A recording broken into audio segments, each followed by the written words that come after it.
Hey, what's going on, folks? This is Kelvin Pham for VietNAIL.TV. Welcome to another webcast of the VietNAIL Group, folks. Hope everybody's doing today.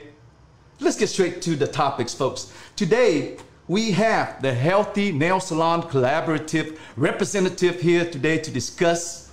What are we discussing about? We are discussing about who they are and how are they supporting the nail industry. And our guest, folks, today is Mr. Tony Nguyen. California Healthy Nail Collaborative been to the Bay Area maybe about almost 20 years. I think first start we just look back because like most of the Vietnamese you walk into the nail salon, most of the owner and the nail technician that's Vietnamese, so they don't have the voice. And a lot of things we're talking about for many years about the chemical they use it. So that's why we start from like 20 years ago under Asian Health Services. So during that time we have a lot of workshop. We do a lot of outreach. We're working side by side with the city, county, and the state. To create the guideline and important about we try to do the guideline in bilingual in Vietnamese and English. Yeah, so I think a lot of people can read that and understand that, so they can keep safety for not only for the owner and the technician working there, but also for the customer. So we all know that the nail product, so many things out there, and the smell and all kind of stuff, and also the ventilation and the location and how to really deal with the customer during that time, and we do a lot of workshop about that and to helping them so they become the healthy nail shop, nail salon in Oakland and San Francisco and San Mateo and San Jose. And I think lately we really go to OC and LA. So we have a lot of different shops with us. Yeah. Just like I mentioned, because last 4 months we cannot really do outreach work. We cannot really meet them in person. Right. We cannot come to the shop. So that problem we might wait until like COVID over when we found the vaccine, when they reopen. But also last 3 months we do the video, the short video about 6 minutes. I invite you guys come to see that, and we also working with the BBC with the state to have the guideline for the at least for the nail technician that they can follow that. Right. In terms of in bilingual, sorry. Okay. In terms of the clientele, I'll call it the clientele, the people that your organization helps and services. Because I don't know much about your organization. Is it what you consider first generation immigrants, mostly Vietnamese speaking, Vietnamese reading and writing, very little English, half and half, or very fluent in both written and spoken English Vietnamese? Not really. I think maybe like 70 and 30. 70% I think people like Muslim immigrant. So the Vietnamese that first language.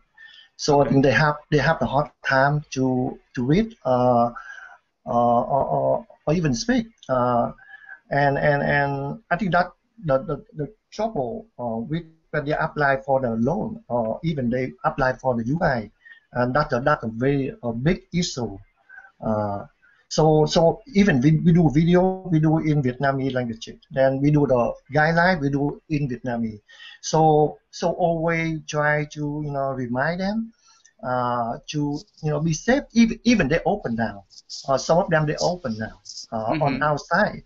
So we always like tomorrow we have another live stream and we podcast that maybe like over 1,500 people watching the time.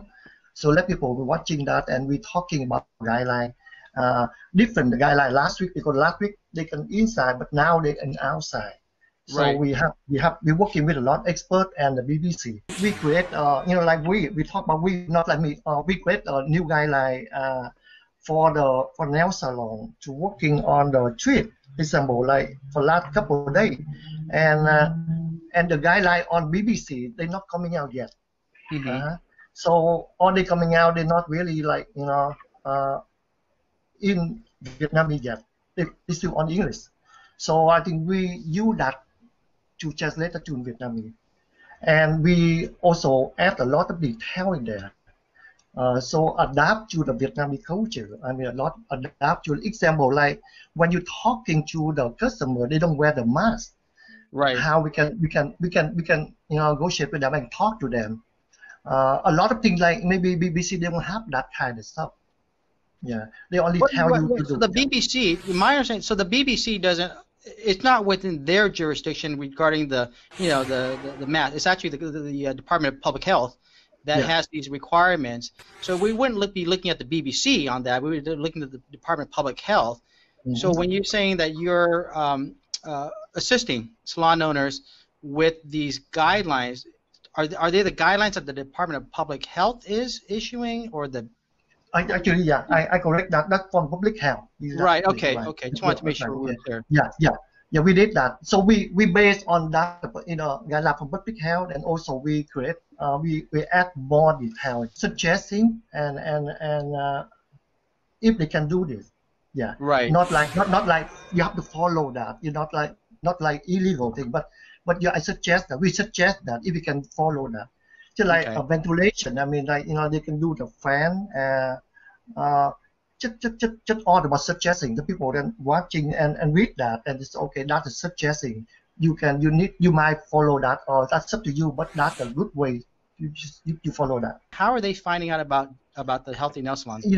I think we have like the Facebook Live. We have the Facebook, and we have the we do the tech. Like if we have information, we tech for like 1,500 people.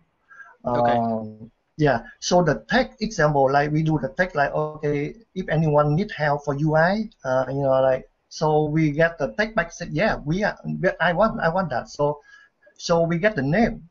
So all the staff start calling them and get information. We can helping them by like on the phone, and usually when I'm doing that, and I call them. So okay.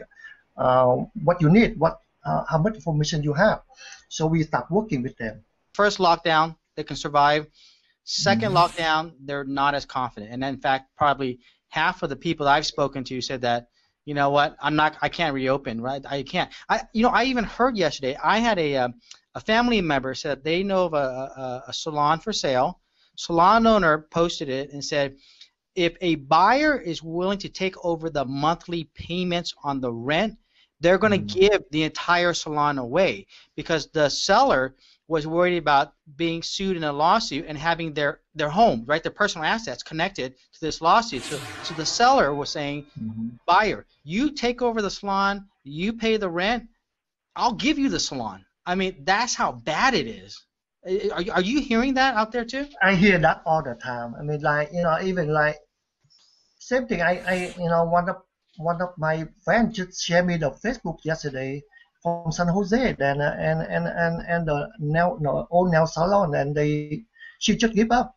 She just give up. She said, okay, I walk out because I cannot wait until like November or December or next year. So why I have to pay rent? And she just just give away all the furniture there, just like that. So we we talk about owner. A lot of workers they decide not coming back to work. Because they the COVID, out there, people still afraid to come back. So they hit so bad for the nail industry lately, especially in the Bay Area. Yeah. So I mean, I'm listening to that, and honestly, I never heard it. I just want to check. Hey, Anh Phước, is that your salon that you do? Yes, is that you? Because the last couple of days, my brother, just been a lot of things going on in his mind. I don't know, is Miss Ann kicked him out of the house or the salon or what, but he's been in the car the last couple of webcasts. So I just want to know, my brother. Okay, is that you? Is that Mike talking about you and fuck? Actually, with my salon, I can survive after November. Wow. And after November, if it's still closed, I'm walk out. Are you serious, son? Oh my God, that's serious, well, Mike. I think you hear that? No. Many people going through. Wow. But it happened to one of my friends' salons in Arrowhead. They behind like 2 or 3 months already, and then they intend to walk away. I asked them to go to the Người Việt newspaper and advertising something like might say, okay, you want the salon, you take care of the last 2 or 3 months of rent, and then that's it. You can have the salon. So that is bad. It happened to one of my friends, but I don't know out there. Maybe more than more people they intend to walk away. Yeah. To be joking, but for serious. me, I still survival. Wow. And I think I will be survival for another at least 6 months or 7 months or something. So this topic is very intense. Yeah. The thing and Phước, Anthony, and Mike see, it was predicted. It was predicted a couple months ago, and it's now happening.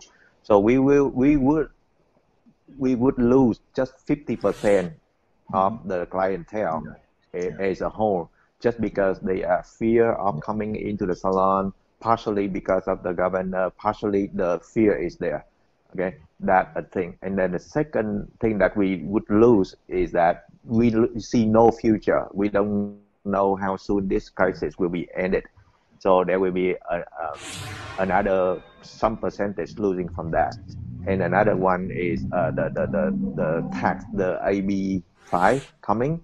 So that AB5 coming will shut down another 25%. So I'm looking forward to, I'm not going to be surprised to see that next year we shrink the business down to the 40% level or 30% level. If things not changing and just drifting and go with the flow, that is the flow that I'm talking about. So unfortunately, that would happen.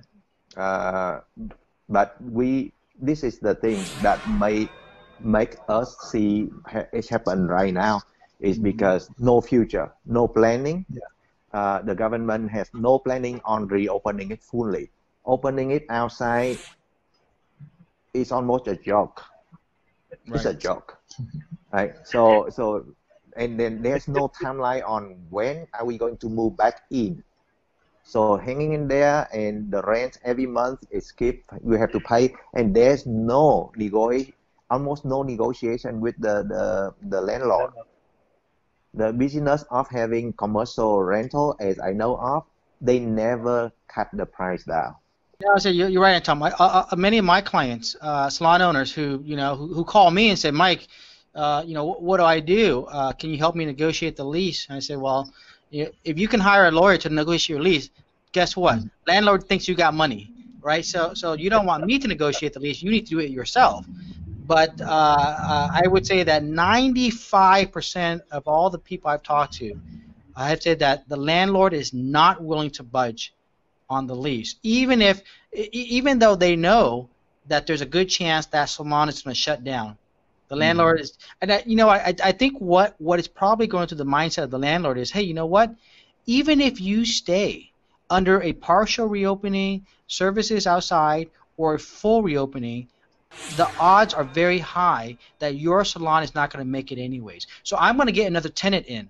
I don't need to negotiate with you, for a reduced monthly rate, because you're not going to survive anyways. I'd rather get you out now and then get somebody else in as soon as possible. And I think that's what's going through the minds of the landlords right now. Unfortunately, that's the case.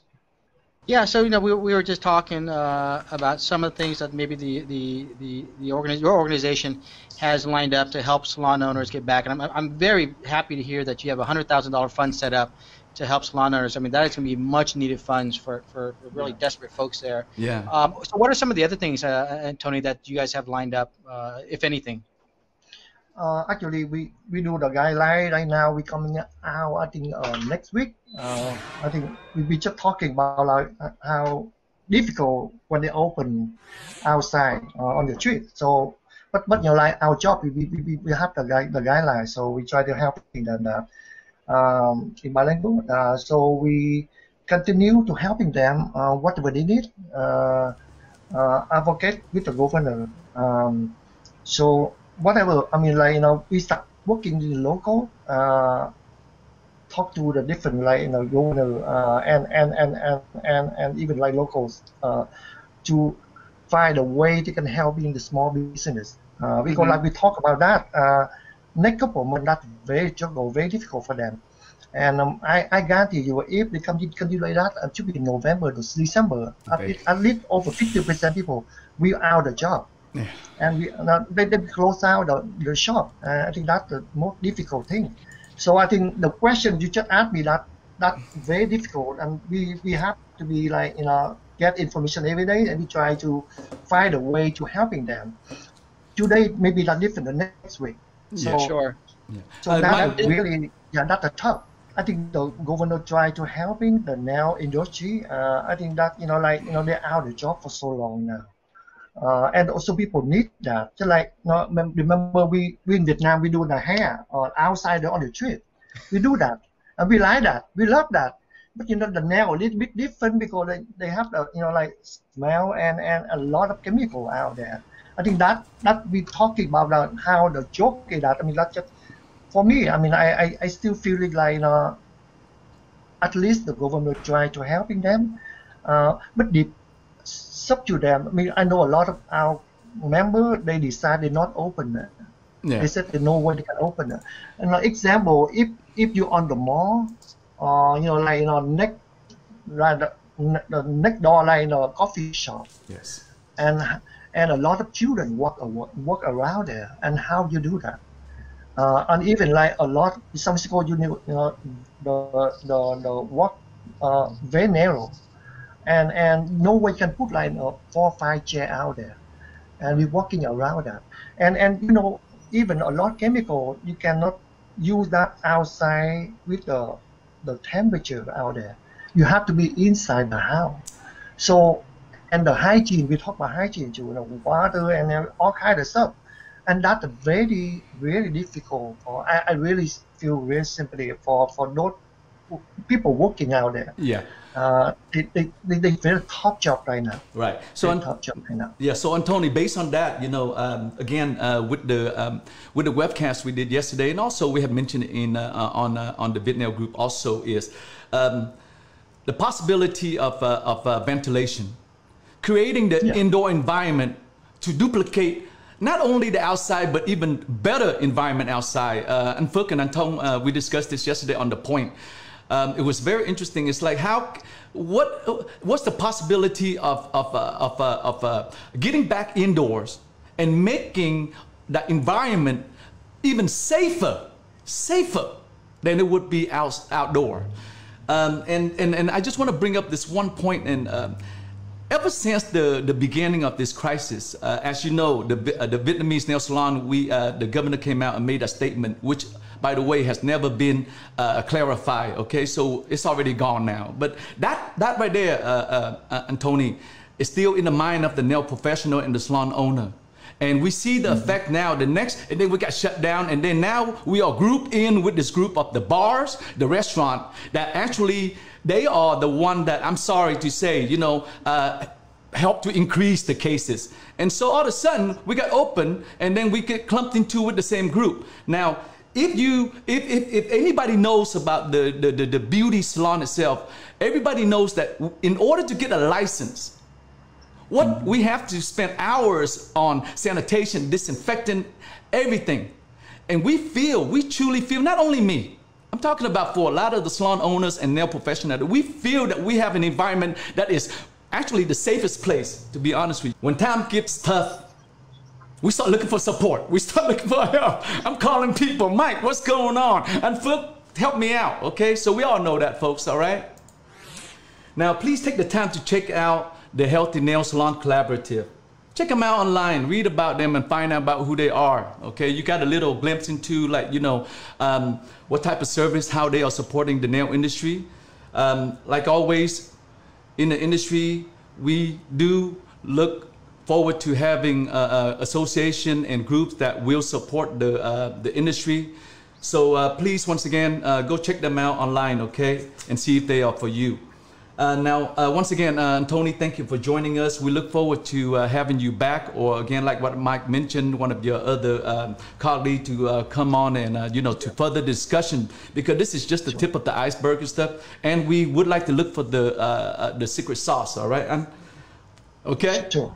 All right. On that note, folks, once again, this is Kelvin Pham for VietNAIL.TV. Thank you for joining us on another segment of the VietNAIL Group, where we get down to the hardcore, you know, issue that is at hand. All right, folks. On that note, make sure you take care of yourself and be safe.